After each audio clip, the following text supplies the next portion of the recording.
Играта на шах е задължителен предмет в училищата на Армения. И защо тази държава е първата в света, която изцяло приема християнството? Това са само част от супер интересните неща, които ще научите в днешния епизод. Останете до края. Само не забравяйте да ми драснете в коментарите, коя да е следващата държава за 50 невероятни факти. Но сега внимавайте, защото ще говоря на арменски. Евхима бадрастек мицер калуха. Имало и някои гърлени звуци, които смятам да не произнасям.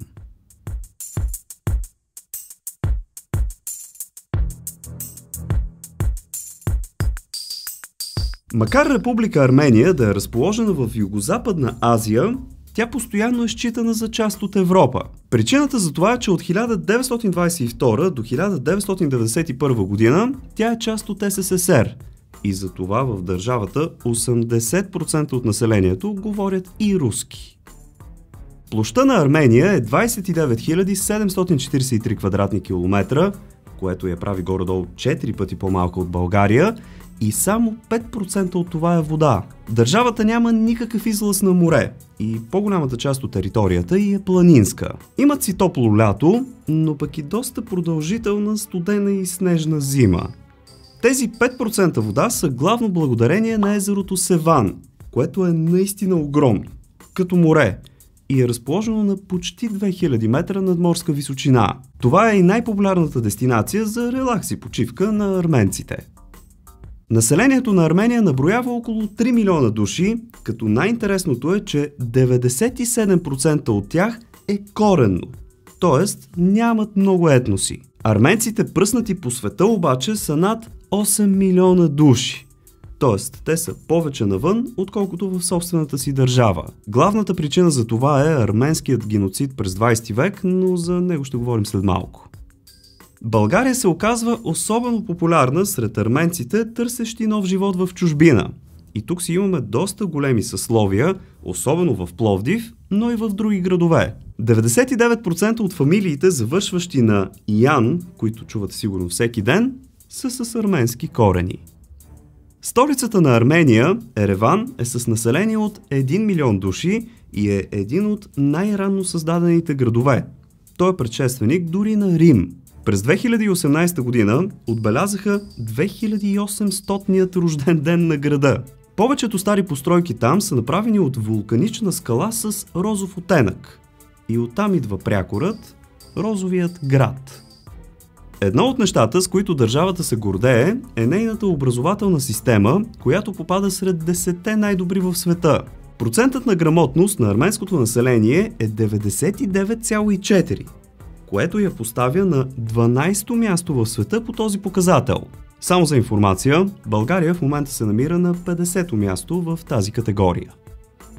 Армения е унитарна полупрезидентска република, а Народното й събрание се състои от 131 депутати, което е горе-долу наполовина на нашите.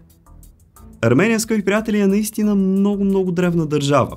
Тя е спомената от Херодот и Ксенофон още през 5 век преди новата ера. Намерени са и петроглифи, които датират от преди 12 000 години и много историци я нареждат като една от люлките на цивилизацията. Културното наследство на Армения е меко казано огромно. Църквата им редом с Ватиканът пази изключително редки древни ръкописи, които са обвити в мистерия. Смята се, че една от причините за напредъкът им в древността е, че пътят на Куприната е минавал именно през Армения. Тук до мен виждате първата обувка, създадена някога от човечеството. Открита е при разкопки в Армения през 2008 година и е направена от кожа. Археолози смятат, че е на над 5500 години. Армения е една от първите държави производителки на вино. През 2011 беше намерена най-старата винарна до момента, която е на повече от 6000 години. Някои учени твърдят, че гроздовият сорт, който е използван за производството на вино тогава, е предшественик на съвременното френско пино нуар. Валутата им е арменски драм, на чието банкноти, освен цифричката, нищо друго няма да разберете, защото са изцяло на техният език. Един драм обаче се равнява на около половин стотинка в момента. Така и така заговорихме за пари. Искам да напомня, че може да пазарувате с отстъпка чрез промокода CLASH12 за OZON.BG и The Clasher за Ardes. Въвеждайки ги всеки път, освен намалението, помагате много и на канала, за което ви благодаря. Добрият климат на Армения и дълбоките им традиции във виното ги карат да поекспериментират с тази напитка. Там спокойно може да си купите вино от нар, от кайсия, както и от други плодове, които са много популярни. Знаете ли коя е първата държава в света, която изцяло приема християнството? Всъщност аз ви го казах в началото, но да, досетихте се. Покръстването на цялата държава Армения се случва през 301 година. Дайте да ви питам, знаете ли кога е покръстена пък България? Пишете ми коментар долу. Но днес почти цялото арменско население си остава християнско. Именно затова там се намират едни от най-древните и най-величествени църкви и манастири в света. Най-старата катедрала на цялата планета се намира в арменския град Вагар Шапат и носи името Ечмиадзин. Построена е през 301 година и е едно от най-посещаваните туристически места в страната. Вярва се, че там се съхранява и част от копието, с което Исус Христос е бил прободен. Арменският език е единствен по рода си. Просто няма абсолютно никакви исторически сведения за език, който да е дори близък до него. Затова се смята за абсолютна мистерия. Дори някои от думите да прозвучат познато, учените са категорични, че той е наистина уникален и не произхожда от никой друг език на планетата. Арменската азбука се състои от 7 гласни и 29 съгласни, като имат някои гърлени звуци, които са странни за нас, и повечето им букви могат да бъдат объркани, защото се различават една от друга само по едно малко ченгелче. Както виждате до мен. Сега ще ви пусна някои фрази, за да добиете представа как звучи. Բարև, հարգելի հեռուստադիտողներ, Easy Languages. Անունս Էլիզա է եւ մենք գտնվում ենք Երևանում, Հայաստանի մայրաքաղաքում. Те дори имат аспирирани и неаспирирани съгласни. Като аспирираните са като нашите. Б, Т и така нататък. А при неаспирираните просто трябва да има звук като м и така нататък. Наистина е доста странен. Армения държи рекордът на Гинес за най-дългият непрекъснат кабинков лифт. Той носи името Крилата на Татев и е единственото съоръжение с подобни размери. Интересен факт е, между другото, че е построен в рамките на само 10 месеца. Играта на шах в Армения е не просто обикновена игра. Той там е направо религия. Арменците започват да го практикуват още през 9 век, чак до днес. А през 2011 година го правят задължителен предмет в държавните училища и дори имат изпити по шах, както и оценки. Целта на министерството с тези часове по шах е не децата да се забавляват, ами те се позовават на научни доказателства, че тази игра развива критичното мислене и умствените способности. Не случайно едни от най-добрите шахматисти идват именно от Армения. Националният символ на Армения е планината Арарат, която обаче след 1923 година попада в територията на Турция. Легендата гласи, че по време на мощно земетресение именно планината е спасила арменската нация от изчезване. Пък и всички сме чували историята за Ной, чийто ковчег е акостирал именно там след потопа. Армения също като нас е била под турско робство от 15 век до 1916 година, когато съветската армия завзема тези територии от империята. Именно тогава обаче нещата в този регион загробяват. Между 1915 и 1923 година около 1,5 милиона арменци биват преследвани и брутално избивани от османците. Този ужасяващ период за тях на изтребване и изселване оставя мрачна следа в историята, позната като арменският геноцид. Стигнахме до средата на видеото. Ако всичко тук ви е интересно, дайте по един палец нагоре в подкрепа и да продължаваме. Именно това преследване от османците е принудило толкова много арменци да напуснат страната си. Причините за него са комплексни, но главно се въртят около религия, етноси и разбира се факта, че империята е воювала срещу арменския народ в продължение на години. След това Армения попада в Съветския съюз, като една от 15-те републики, в продължение на 70 години. През 1991, чрез референдум, стават независима държава. Освен с Турция, Армения има доста сериозни проблеми и с Азербайджан. И то главно заради територия, наречена Нагорни Карабах. Сигурно сте чували за нея по новините. Там населението е главно от етнически арменци, но азерите ги смятат за тяхна територия. Общо взето се получава нещо като Косово на Балканите. Знаехте ли, че съвременният ядрено-магнитен резонанс, който коренно променя образната диагностика в медицината, е дело на Реймънд Дамадиан, американец с арменски корени. Други известни личности с арменски корени са, например, Шер, Ким Кардашиан, Анди Серкис, Андреа Гаси, Джорджио Армани, Гари Каспаров. Списъкът е дълъг. Кайсията като плод и дръвче е боготворено в Армения. Дори си имат нейния оранжев цвят на знамето си. Те я консумират във всякаква форма. Прясна, сушена, сок от кайсия, но и основна съставка в много алкохолни напитки. Ако обърнете арменското знаме наобратно, ще се получи колумбийското.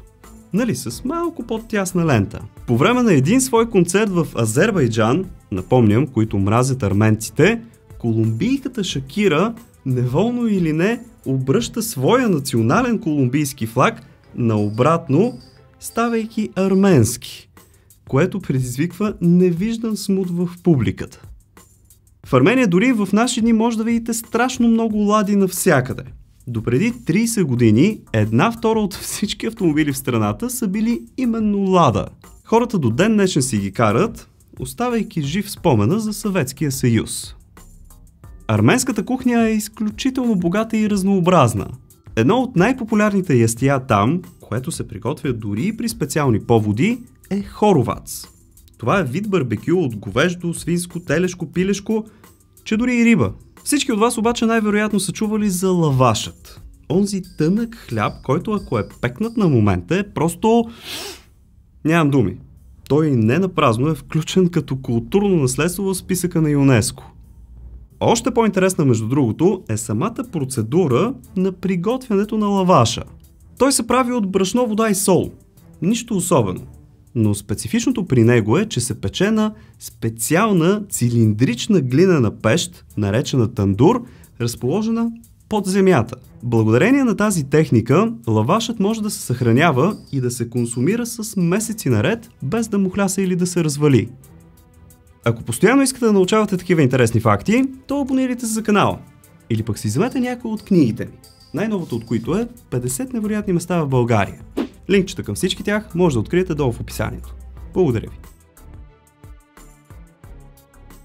Интересът към спорта там е наистина доста голям и макар футболът да е националният спорт на арменците, те нито го харесват толкова много, нито пък са особено добри.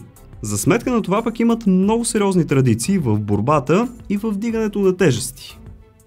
Всеки от вас по време на разходка във вашия град се е натъквал на някой уличен музикант, нали?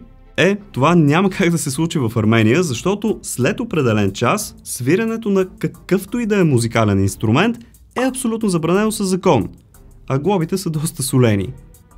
Около 70% от автомобилите в Армения се задвижват от природен газ. Дали това е защото населението иска да пази околната среда или защото е по-евтинко, оставям на вас да прецените. Само да вмъкна, че Армения се счита за една от страните с най-чист въздух. Така че може би е първото. През последните години Армения е жертва на масова урбанизация, която се дължи на бедност и безработица в провинциалните региони. Някои от селата в Армения са населени изцяло от жени, тъй като мъжете им отиват да работят по градовете им за дълъг период от време. Като толкова древна държава, Армения крие и своите мистерии. Най-голямата от тях несъмнено е Зорац Карер, или известна още като арменският Стоунхендж. Той между другото е около 2500 години по-стар от английския си брат, което автоматично го прави на 7500 години. Състои се от 223 изправени камъка и се смята за древна обсерватория. Брендито, една от любимите алкохолни напитки, която се сервира по цялото земно кълбо, всъщност е с арменски корени. През 1887 година търговецът Нерес Тайрян построил първата алкохолна фабрика в Ереван и стартирал с производство на коняк. 12 години по-късно цялото производство било закупено от магнатът Николай Шустов, който прави конякът световно популярен. Знаете ли как популяризира алкохолите си Шустов? Направо е маркетингов гений. Той плащал на различни хора да ходят по кръчми и ресторанти и да си поръчват от неговия алкохол. Когато обаче сервитьорите и барманите им казвали, че нямат такова нещо, платените клиенти на Шустов вдигали гигантски скандал и се карали как може да го нямате. Така кръчмите започват да го поръчват и да го предлагат масово, защото вярват, че е наистина много як.